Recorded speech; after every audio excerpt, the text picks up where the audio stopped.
네, 안녕하세요. 네, 이철원 교수입니다. 네, 여러분 반갑습니다. 저희가 개인적인 사정으로 해서 한 6개월 정도 저희가 레저 컨설팅 연구소에 영상을 찍지 못했는데요. 또 이렇게 보니까 공부하는 사람들, 특히 스포츠나 레저 공부하는 사람들이 우리 레저 컨설팅 연구소의 영상을 상당히 많이 기다리는 것 같아서 요즘 신학기에 새롭게 영상을 올리도록 하겠습니다. 여러분 어쨌든 건강하셨으리라 믿고요. 요즘 핫한 이슈 몇 가지를 갖고 여러분들과 이야기를 나눠보도록 하겠습니다. 오늘 주제는 우리 스포츠 또는 레저 활동에서의 기후변화 또는 기후변화 대응을 어떻게 해야 되느냐. 그래서 좀 제목을 좀 과격하게 잡아봤습니다. 스포츠에서의 어떤 이런 기후변화 대응이 이제는 우리의 생존 문제다라는 것을 이야기하려고 합니다. 아마 여러분도 굉장히 관심이 있으실 거예요. 제 친구 중에 어떤 친구는 본인이 신혼여행 다녀온 몰디브 섬이 가라앉았다고 합니다. 그래서 이렇듯 우리가 말도 안 되는 일들이 일어나고 있습니다. 그 변화의 핵심이 바로 기후변화다. 그래서 제가 오늘 여러분들 컴백하는 첫 자리에 이 기후변화라는 것을 갖고 왔고요. 저도 나름대로 이 기후변화나 ESG에 대해서 상당히 관심이 많아가지고 여러분들께 여러 가지 좀 이야기를 드리려고 합니다. 여러분들 기후변화 하면 무슨 생각이 많이 나시죠? 그렇죠. 기후변화 하면은 특히 우리는 극한 기후변화로 인해서 스포츠 경기가 취소되거나 또는 연기되고 또는 스포츠 경기 자체가 재미가 없죠. 이런 일들을 굉장히 많이 경험하시게 되는데 실제 요번에 끝났던 24년 파리 올림픽에서도 이 폭염이 예상돼서 아웃도어 경기들이 여러 가지 좀 문제가 있었다고 합니다. 그래서 시간적 변화도 있었고 또는 이 쿨링 시스템을 적용해 가지고 계속적으로 좀 시원하게 밖에 공기를 만든 다음에 시합을 진행했다고도 합니다. 그래서 결국은 이러한 일들이 더 심화될 것이다. 예를 들어 가지고 이미 우리 3년 전이죠. 그 전 올림픽은 3년 전이죠. 도쿄 올림픽에서도 마라톤 시간대가 변경된다든지 또는 이제 삿포로 지역에서의 경기가 있었던 것 같은 스포츠 경기의 시스템 자체가 바뀌고 있습니다. 그래서 우리 여기서 중요하게 생각할 것은 기후변화는 우리가 기존에 당연하게 생각했던 스포츠 시스템을 완전히 바꾸고 있다. 그게 오늘 제가 여러분들께 말씀드리고 싶은 핵심 사항이라고 말씀드리고 싶습니다.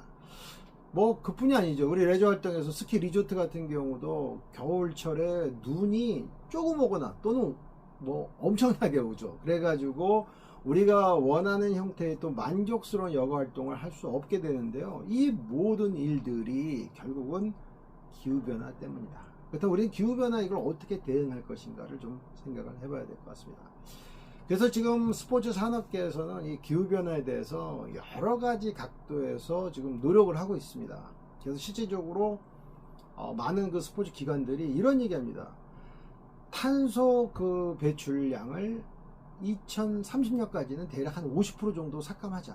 그리고 전 세계적으로 2040년에는 탄소 중립을 천명한 국가들이 많습니다. 미국도 그렇고요, 중국도 그렇고, 유럽은 말할 것도 없습니다. 특히 EU 같은 경우는 이 탄소 중립을 오히려 2040년이 아니라 2035년 정도까지도 땡겨가지고 달성하려고 엄청나게 하고 있고, 실제적으로 여러분 아시다시피 2026년부터는 유럽에 수출되는 또는 유럽이 직접 수입하는 여러 공산물에 탄소세가 부여되는 그러한 형태로 어떻게 보면 선도적인 역할을 지금 유럽이 하고 있습니다. 우리 스포츠 분야도 예가 아니라는 거죠.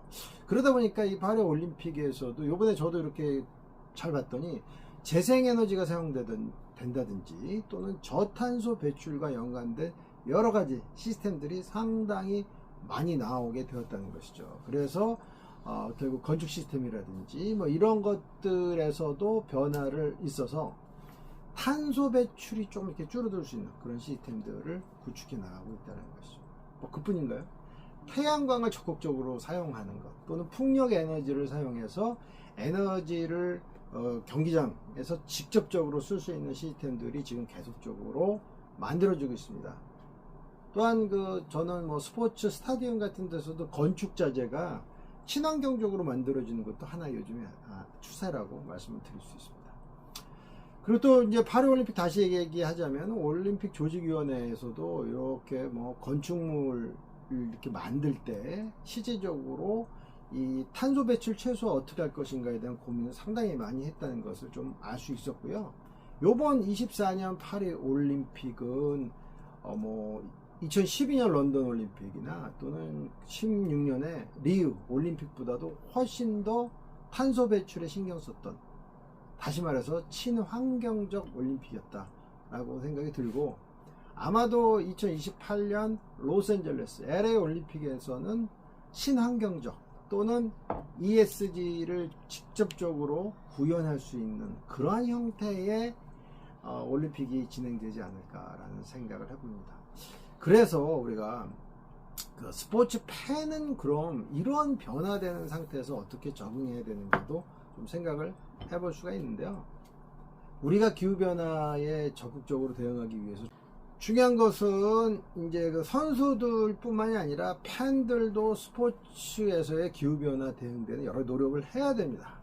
그러다 보니까 우리가 차를 타고 경기장에 오는 것보다는 대중교통을 이용하는 것, 또는 대중교통에서의 여러 가지 시스템들을 잘 이용하는 것이 상당히 중요하고, 친환경 교통수단을 적극적으로 애용하는 것이 필요하다고 생각이 듭니다.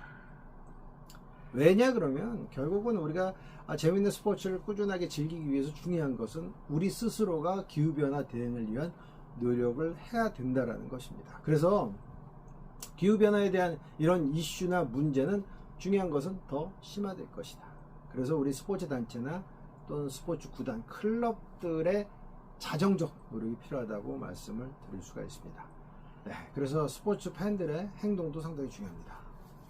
실제로 스포츠 팬들은 결국 탄소 배출을 위해서 우리가 산소 배출을 억제할 수 있는 노력이 무엇인가를 스스로 좀 자문을 해볼 수가 있고요. 저는 뭐 이런 생각합니다. 팬들이 음식 구장에 놀러 가셨을 때 음식이나 음료를 선택할 때 좀 더 친환경적인 옵션을 선택하시면 어떤가. 예를 들어서 뭐 일회용 컵이나 또는 그 도시락을 섭취하시기보다는 조금 더 재활용 가능한 탄소 배출이 적은 형태의 그러한 음료나 그 식품을 좀 이용하시는 것이 상당히 중요할 것 같고요. 그렇기 때문에 플라스틱과 같은 일회용 용품들은 결국은 좀 지양하시고, 본인이 직접 물병이나 에코백 등을 사용하시는 거야말로 우리 스포츠 팬이 기후 변화에 대응할 수 있는 중요한 자세라고 생각이 듭니다. 오늘 저는 여러분들께 스포츠 우리 산업에서 기후변화 어떻게 대응해야 될 것인가, 특히 이 파리올림픽에서 기후변화에 대한 이야기가 상당히 많이 나왔는데 우리는 어떻게 해야 될 것인가에 대한 이야기를 좀 했습니다. 그래서 여러분들, 기후변화는 바로 우리가 지금 당면하고 있는 중요한 문제였다. 여러분들 얼마나 이번 여름 더웠습니까? 앞으로 우리가 이 재밌는 스포츠 경기들을 꾸준히 지금처럼 또는 앞으로 더 재밌게 보기 위해서는 우리 스스로가 노력하셔야 됩니다. 우리 스스로가 결국 기후변화 대응하기 위해서 탄소 배출량을 줄이려고 노력하고, 일회용보다는 여러분들이 직접적으로 재활용 가능한 여러 가지 용기나 그러한 그 제품들을 직접 이용하는 것이 중요하다고 생각이 듭니다. 하나 더, 우리 자가용 이용보다는 좀 대중교통 이용하는 것이 우리가 멋진 사회를 만들어가는 중요한 발걸음이 아닐까라는 생각이 듭니다. 그래서 오늘 여러분들께 스포츠 산업에서의 기후변화 대응이라는 이야기를 잠깐 나눠봤습니다. 네, 우리 앞으로도 레저 컨설팅 연구소는 이러한 민감한 사회적 문제들을 함께 이야기를 나눠보도록 하겠습니다. 네, 고맙습니다.